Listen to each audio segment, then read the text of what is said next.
Hey, welcome to the North Iredell High School Honors Physics class. My name is Mr. Stromecki. That's pronounced Stromecki, okay, for those of you wondering. And I have the honor of teaching you Honors Physics. Honors Physics. I have the honor of teaching you Honors Physics here at North Iredell High School. I hope you enjoy this class. That's my first passion, is to have physics. Let it be no mistake, my favorite class of the whole day is always the physics class. You guys are the reason why I wake up in the morning.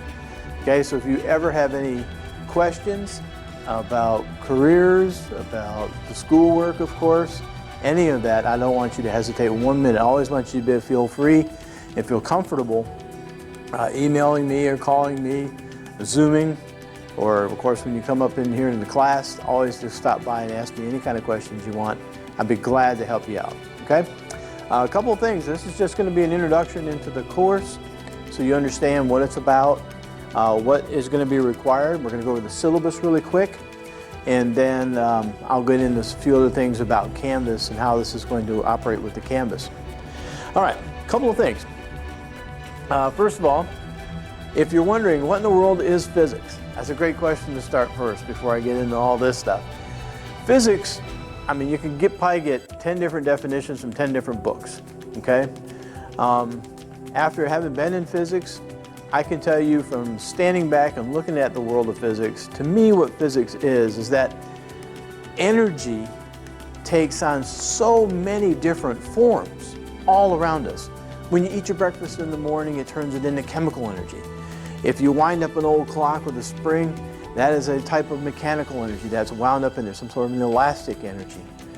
There's thermal energy from the sun, there's radiation energy from the sun, there's all different kinds of energy going on inside your engine of your car, okay? There's thermal, there's the gas energy that's in the gases and the heat and the chemistry and the mechanics and the gears. And it's just, you cannot look anywhere in the world around you right now, point at anything, and I can tell you about the energy that's in that object. Physics is everywhere.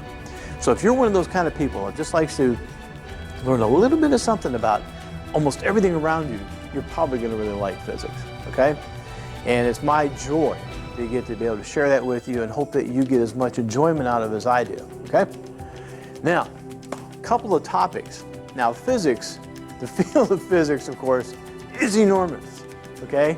It's enormous. It would take an entire lifetime to actually spend a decent amount of time studying all the different fields of physics, okay?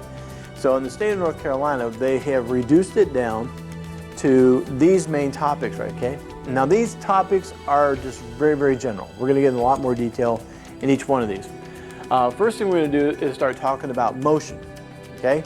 Being able to analyze the energy that's going on inside objects as they move. But before we study that energy right there in mechanical systems, you really got to understand not just that the object's moving, but how it's moving. Okay, so we're going to get into a lot of detail about motion of objects, whether it's going in a straight line, whether it's going to be a projectile from a rocket, or whether we're talking about something going around in circles like on a tire. Okay, we're going to talk about different kinds of motion. And then we're going to talk about the forces that push and pull things and make those things move in those different kinds of motions. We'll talk about all different kinds of forces. And then we're going to get into something called conservation of momentum and energy. Okay? There are certain things in this world that just, like I said, energy takes on so many different forms. And you learned a long time ago, you can't create nor destroy energy. Same thing goes with momentum. But when it comes to that energy, you can't create or destroy it, but it takes on all these different kinds of forms. So law of conservation of energy basically says, okay, now you know something about energy, let's talk about how energy switches from this form to this form to this form to this form, okay? So we'll have a good time with that. And then we'll talk about how energy transfers from one object to another object, okay? You can have an object that has energy that takes on different forms, and then you can have objects that take its energy and shoots it over some other object, okay? And we do that, we need to talk about work, and of course, in more detail about energy, and then how fast it transfers that energy over tells you about its power. And then waves is another form of energy and how it sends it from one object over to another. And then of course, if you're going to get into physics, we got to talk about the electrical part of things and the magnetic part. Now, just to tell you in advance, you might be able to tell I'm kind of jumping around in this outline. That's kind of how we're going to do this class a little bit. Some things it's more logical to talk about first than actually the way the state of North Carolina's got it on the outline. I'll give you an example. When we go to study electricity, it's so much easier to talk about the electrons first and how the charge that's around those electrons. And then what happens when you put this charge next to this charge, and how do they behave when they do that? Well, that's charges in electrostatic systems. Well, once you understand how these little electrons move and how they move each other and how they make each other move around, well, now you're actually creating electrical currents. And if you create electrical currents or movement of those, then now you're talking about circuits, moving the electrons through the different circuits. So we're actually going to cover charges first, then go over and apply it in the electrical circuits. And then we'll talk a little bit about what makes a magnet, okay?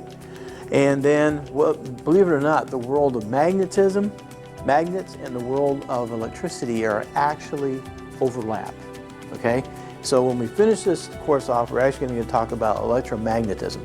Now, in my dream world, if I had extra time to go over things with you, I would love it if we had extra time so we could actually add another like physics 4.1 down here, and that would be nuclear, okay? In today's world, you cannot go through and not have nuclear power somewhere in your life, okay? And I think it'd be really good is that if you as physics students, if you had a better understanding of nuclear physics, but I'm not sure we're going to have time to get to that. It's not in the state outline, but if I can squeeze it in, we'll do that, okay? Now, that's what we're going to be studying in a nutshell. I'm going to go over is the syllabus. The syllabus, of course, is on your canvas, but I just want to highlight a few things because I know you know how to read. You are advanced students, okay? You got to understand something. How I see physics students is you are, not because I love physics so much, but you are the cream of the crop, okay? You are the kind of students that normally are going to want to go into college, whether it's a 2-year or 4-year, or go beyond that into a professional degree of some sort. But somehow or another, you definitely want to push yourselves academically. So I'm going to help try and get you ready a little bit for college. I love it if you've understood all of these topics in physics, but my down base level goal is to actually get you ready for college and college classes, okay? Yes, I've been through college. I've had lots of students who've gone to college, come back, and they kind of give me the, yeah, that worked, no, that doesn't. You really need to do this more to get your students ready for college. So I've been bringing in all the last 20 years of students' experiences in here to help to design the class, how it is designed, so that you will be better prepared and trained and ready to go to college, okay? So, we're going to follow the same grading scale, okay? And this is an honors class, so there's going to be a little bit extra. When I give you homework, yeah, there's going to be some star and double star problems because that's a part of being an honors class, is that you got to be able to handle not just the basics, but a few challenges. I'm not going to bombard you and drown you in advanced problems, but here's a few challenge problems you should be able to practice and try and push yourself a little bit farther. Homework. Your homework is going to be on a different website than Canvas. That's actually not exactly going to work with Canvas, but I'm going to kind of push the two together, okay? Traditionally, over the last couple of years, I've always had my physics students do their homework on an online site that's called WebAssign. Okay? Now, WebAssign, so you understand, was originally started and developed by the physics and the math department at North Carolina State University. The main headquarters for WebAssign is still right there on campus in Raleigh. Okay, even though the campus, NC State sold all that stuff over to a separate company called Cengage, it's the main baby from NC State. That being said, there are literally hundreds of colleges, 2-year, 4-year, here in the United States as well as abroad, that all the professors like to use WebAssign, okay? You got to imagine taking one of your textbooks that's your favorite and just take all the homework problems and upload that into some online system. And on the online questions, your students have to answer the questions, they type in their answers, and then WebAssign automatically grades most of the numerical answers. Now, WebAssign works in physics, it works in math, and now it's used by the biology teachers in college. It's used by, of course, all the math department, almost all the physics. Now it's being used by the engineering department, biology department, chemistry department. I know I'm repeating myself a little bit, but there's some other ones that are also in there as well. So chances of you having to be able to use WebAssign after you get out of high school and college is pretty high. So I want to make sure that you've got a good grasp of how to use WebAssign here in high school, and we're going to be using that in my high school physics class here. So get ready for that. There's a possibility, I don't know right now at the time I'm making this recording, to access the book that I chose for that homework costs $10.50, okay? I'll have to get more information to you later about who and how that's going to get paid, but that is up and coming soon. Rules in here, obviously the time I made this recording, this was being done during the initial COVID, but in the event that we're all here in this classroom, you are all the cream of the crop, the best of the best. I don't think I really need to go over a lot of rules in this classroom other than just one main word, and that's respect. Make sure you respect each other's opinions. I think you know not to go play in each other's book bags. That's childish 9th grader stuff. But I think the most important thing, though, is that you respect each other's opinions.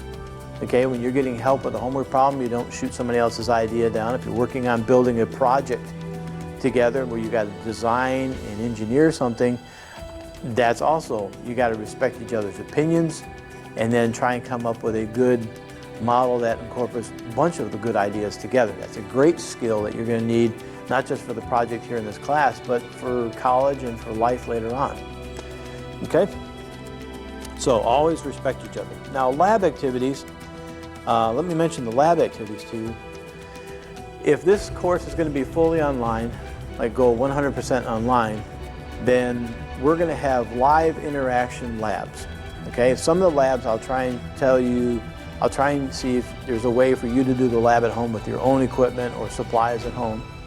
If not, sometimes there'll be some special labs where you may have to dial in on Zoom, and I'll have a live camera running in the laboratory, and you'll tell me what to do, and I'll be your hands and feet, and we'll do the measurement and we'll do the lab together.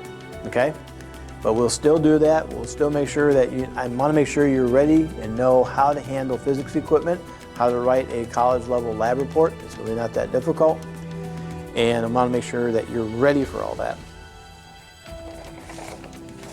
Okay, that is the syllabus. That's the introduction to the course. What you'd expect in physics. The last thing I want to mention to you, because I don't want you to freak out. Some people, you mention the word that you're in physics, and they all go, ugh. You get this like horrible feeling, somebody just kicked them in the gut, especially your parents and family, okay? You tell your mom or your dad, yeah, I took physics, and they'll go, oh, okay? Next time you go visit the doctor, tell them you're in the physics class, and they'll go, oh, you know, or she'll give that same whimper little look, or they'll get all excited about it because they really had a lot of fun with it, okay? Physics is a challenging class, okay? I'm not going to lie to you, but my goal, my purpose, the reason why I got into teaching altogether was to totally change your mind, and hopefully the rest of the world's mind, about physics. Physics is, yes, it can be difficult, but it is the most coolest topic you've ever studied. Studying motion and energy in so many different forms. It's so exciting because it's going on around you all the time. And I want you to catch that excitement that I have, because I want you to realize that physics can be challenging, but it is a whole lot of fun, okay? There's some very interesting stuff everywhere in there. It's a great class. Next thing I want to make sure you know is that, yes, it does look good on your college application. Colleges look at your transcript and they see that physics on there and they go, you know, you didn't have to take physics. But since you took physics, which is a very challenging class, wow, man, look at that grade you got in there. You must have really worked hard. This is a good kid, okay? That means that, you know, not everybody takes physics. It means a lot to the colleges when you do take it and you do a decent grade or you give it your best effort in there. The last thing I want to mention to you is this. I want you to survive physics. One of the main tools, aside from excitement and encouragement in physics, one of the biggest things you're going to need in this class, besides paper and pencils and calculators, the most important thing you're going to need in this class is math. What? Yes, I'm sorry. Don't get sick. Don't start cussing, okay? But you're going to need math. But now if you're starting to go, about math, don't, okay? Math is, to me, it's a tool, okay? Okay, and you gotta have the right kind of tool, okay? There's no point in me telling you to take apart a lawnmower and all I give you is a screwdriver. You'll be able to get some of it apart, but you're not gonna be able to get all of it apart. And every time you learn to do something else in math, like taking my Math 1, you learn something new in Math 2, you learn something else in Math 3, your skills in math are getting greater. You don't have to love it, okay? But your skills are getting better and better and better. You ask the mechanic, do you love a screwdriver? No. Why do you use it? Because it does the job that I need to do. Same thing in physics. We're going to use math. When you take math and you apply it to things around you, to me that is physics, okay? So one of the prerequisites or core requisites for this class is Math 3, okay? Some people say Math 2, but Math 3 is actually a little bit better. Now, if you went through Math 2 and you squeaked out with a 60 or 70, this is going to be a tough class for you, okay? I'm not going to say you should quit. I'm not saying you should withdraw. I'm not saying you're going to fail this class, okay? I'm just going to tell you that it'd be a whole lot easier to take apart an engine with a screwdriver if you know how to use the screwdriver. You understand what I'm talking about?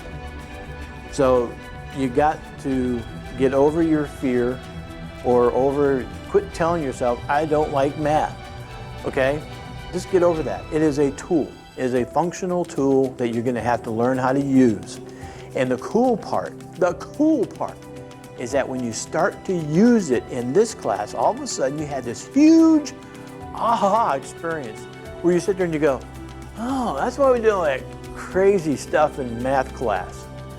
We use it all the time in physics, and now that it has purpose to it, well, I don't mind doing it so much. That's my story. Okay, when I was in college, I was a math major. It took a professor from Greece to show me that, you know, when he saw me do applied math problems, I did really well. So he convinced me to try engineering and physics classes, and when I did that, whoa, suddenly all that crazy stuff we were doing in math class that I really didn't like suddenly had purpose, so I didn't mind it so much, okay? So remember, math is a necessary tool for us. Even if you don't love it, it's a necessary tool. We're going to be using it frequently. Don't keep telling yourself you don't like this, okay? I can help you through every bit. Every single line of math in this class I can help you with, okay? So don't fret about the math, okay? But just know that if you didn't do really well in Math 2 and Math 3, the math in this class is going to be challenging, which just means don't quit. It just means that you're going to have to turn up the burner. You're going to have to use that tool a little bit more until you get used to using it, okay? It'd be kind of like learning to use a blowtorch. You know, there's a lot of potential to get hurt by this thing. It may not be very pleasant. But as you start to use that blowtorch more and more and you get more careful at using it and how to use it and when to use it, all of a sudden it's a pretty useful tool. You don't necessarily love the thing, but it's very useful and it does what you need it to do. Same thing goes with the math skills in this class. You'll get a chance to use them in different ways, and in the process you're learning all this physics. The math is just a little something on the sides, and pretty soon you learn it and we're having a great time and you're learning physics, okay? So, I'm really glad that you signed up for this class. I'm excited that you're in this class. And remember, please don't ever forget, I'm always here to help you out. And there is never, like everybody says, there's no such thing as a dumb question. Every time you catch me saying something that you don't understand, that's exactly when I want you to stop me and ask, okay? Don't sit there and lie to yourself and say, I'll get it later. I'll figure it out later because it looks like everybody else got it. I'll just figure it out later on my own. Don't do that, okay? Don't do that. Stop, raise your hand. No need to raise your hand to say, could you go over that again? That's all you gotta say. And remember, it is my job. I've been professionally trained in college that if my students don't get it when I explain it this direction, it's my job to come up with 5, 10 other directions to explain that topic to help you understand it. Okay, that's my job. So don't be afraid of asking me, could you explain that in a different way? Hey, could you go over a different example of that? Man, that is candy to me, okay? I absolutely love that when you ask me questions like that. So again, welcome to physics. I am excited that you're here, and I hope you have an awesome time. Don't be afraid to ever ask me any questions. All right, take care of yourself and take care of your family.